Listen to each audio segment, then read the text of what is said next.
नमस्कार, आदाब, सत श्री अकाल, जय भीम, जोहार। मेरा नाम है नवीन कुमार। राजस्थान की दिग्गज नेता वसुंधरा राजे को ठिकाने लगाने में नरेंद्र मोदी और अमित शाह की जोड़ी ने कोई कसर नहीं छोड़ी थी। मैं जानबूझकर बीजेपी अध्यक्ष जेपी नड्डा का नाम नहीं ले रहा, क्योंकि वो मोदी शाह की कठपुतली से ज्यादा कुछ नहीं है। अगर उनको भी जोड़ दिया जाए तो वसुंधरा राजे ने उन्हें ऐसी चोट दी है जिसका दर्द मध्यम पड़ने में जमाना लगेगा। इन तीनों को लगता था कि वसुंधरा को वो राजस्थान की राजनीति से आउट करके मोदी का झंडा वहां गाड़ देंगे, कि उनके आगे कोई नहीं। लेकिन राजनीति की चाल देखिए कि नतीजे आने से पहले ही वसुंधरा इस तिकड़ी के इरादों को रौंदते हुए राजस्थान में शपथ की तैयारियों में जुट गई हैं। सिर्फ एग्जिट पोल के अनुमानों के आधार पर, जिनमें से ज्यादातर में कहा जा रहा है कि राजस्थान से अशोक गहलोत सरकार की विदाई होने वाली है और उनकी जगह भाजपा आ रही है। एग्जिट पोल के उलटफेर पर आएंगे, लेकिन एक लाइन में जान लीजिए कि वसुंधरा राजे ने राज्यपाल और संघ के नेताओं से मिलकर उन्हें जता दिया है कि भाजपा की सरकार बनने की सूरत में मुख्यमंत्री की उनकी दावेदारी को दरकिनार करने की कोशिश भी न की जाए, चाहे किसी का भी दबाव हो और चाहे किसी का भी प्रभाव हो।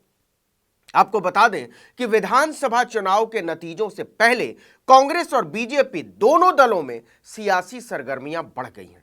एग्जिट पोल के अनुमान आते ही सियासी बैठकों और मुलाकातों का दौर शुरू हो गया। लेकिन सबसे ज्यादा चौंकाने वाली है राजस्थान की पूर्व मुख्यमंत्री वसुंधरा राजे की सक्रियता। शाम के समय 1 तारीख को एक गाड़ी अचानक से जयपुर सिविल लाइंस के एक बंगले से निकलती है और ठीक 3 मिनट के बाद भारती भवन पहुंचती है। भारती भवन राजस्थान में आरएसएस का मुख्यालय है। उस गाड़ी से उतरती हैं राजस्थान की पूर्व मुख्यमंत्री वसुंधरा राजे। वहां संघ के बड़े पदाधिकारी उनका इंतजार कर रहे होते हैं। बंद कमरे में कोई 42 मिनट तक मुलाकात चलती रहती है। वहां से जब वसुंधरा निकली तो उनसे कुछ लोगों ने पूछा क्या बात हुई। इसके जवाब में वसुंधरा सिर्फ मुस्कुरा देती हैं और फिर वो गाड़ी में बैठ जाती हैं। लेकिन किसी को अंदाजा नहीं था कि इसके बाद उनका अगला पड़ाव कौन सा है, और यहीं उनके विरोधी मात खा गए। भारती भवन से निकलने के बाद, संघ के नेताओं से मुलाकात के बाद, वसुंधरा राजे सिंधिया की गाड़ी राज्यपाल कलराज मिश्रा के विशाल बंगले की तरफ मुड़ जाती है। संतरियों को पहले से पता होता है कि गाड़ी में कौन सवार है। वो बिना पूछताछ के गेट खोल देते हैं और गाड़ी गवर्नर हाउस के पोर्टिको में जाकर खड़ी हो जाती है। उस गाड़ी से निकलती हैं एक बार फिर से वसुंधरा राजे। राज्यपाल उनका इंतजार कर रहे होते हैं। कहने को तो यह भी कहा जा रहा है कि दिल्ली से वसुंधरा के समीकरणों की वजह से राज्यपाल उनसे मिलना नहीं चाहते थे, लेकिन इसका संदेश अच्छा नहीं जाता, इसलिए उन्हें मिलना भी पड़ा और मिलते हुए मुस्कुराना भी पड़ा। हालांकि इसे सिर्फ एक शिष्टाचार मुलाकात बताया गया, लेकिन सब जानते हैं कि एग्जिट पोल के बाद और काउंटिंग से 1 दिन पहले इस तरह के शिष्टाचार मुलाकातों की टाइमिंग बहुत करीने से रखी जाती है। वसुंधरा को जो संदेश देना था वो दे चुकी हैं, और संदेश ये है कि राजस्थान बीजेपी में किसी और को उनसे बड़ा मानने या बड़ा बनाने की कोशिशों को वो हाथ जोड़कर स्वीकार करने वाली नहीं है।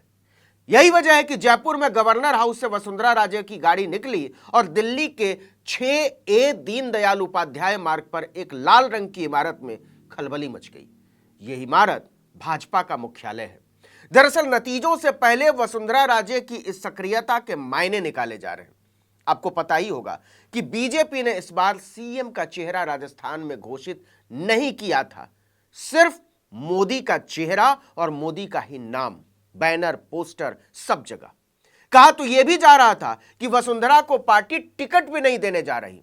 19 अक्टूबर को अशोक गहलोत यह कहकर भाजपा की स्थिति पर चुटकी लेते हैं कि मेरी वजह से वसुंधरा को सजा नहीं मिलनी चाहिए।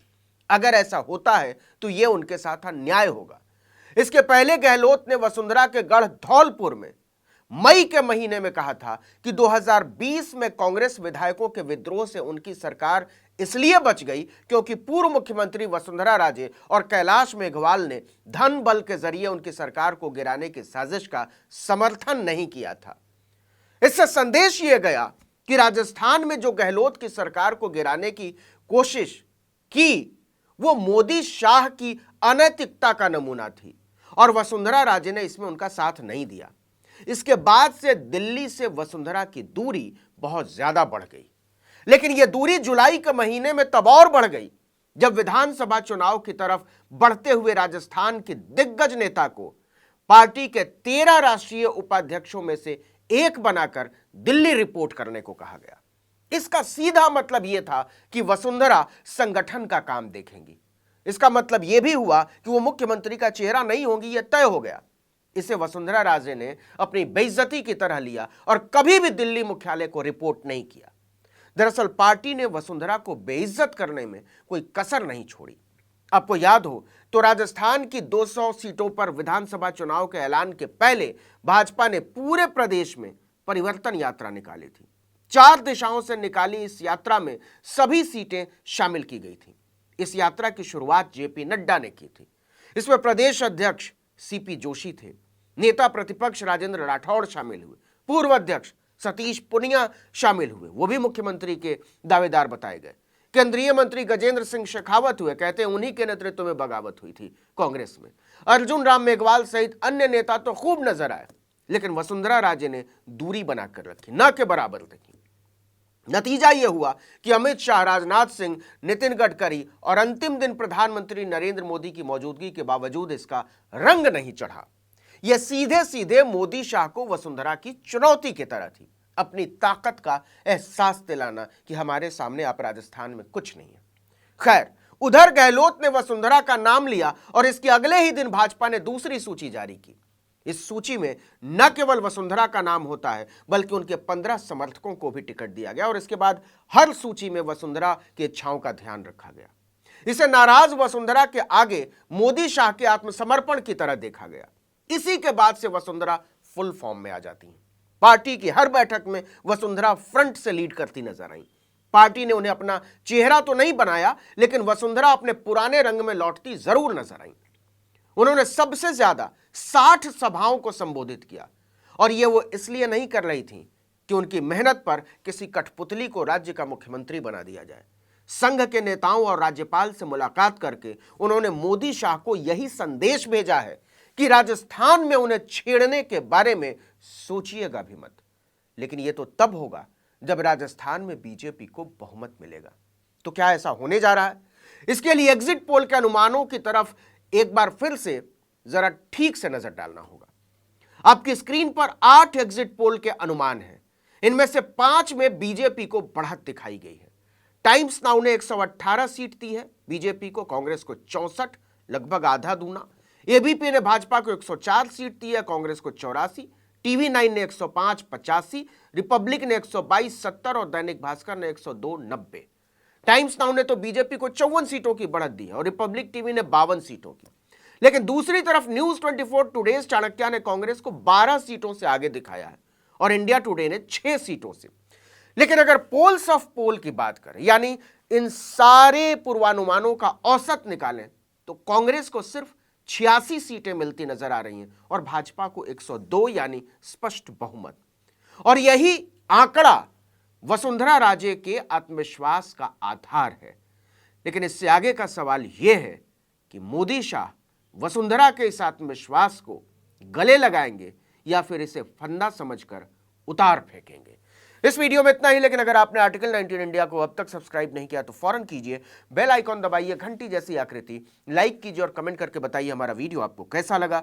यूट्यूब पर देख रहे हैं तो हमारे चैनल को सब्सक्राइब कीजिए, फेसबुक पर देख रहे हैं तो हमारे पेज को लाइक कीजिए, इंस्टाग्राम पर हमें फॉलो कीजिए और हमारा ट्विटर हैंडल है आर्टिकल 19_ इंडिया और मेरा ट्विटर हैंडल है नवीन जर्नलिस्ट। आप मुझे भी फॉलो कर सकते हैं।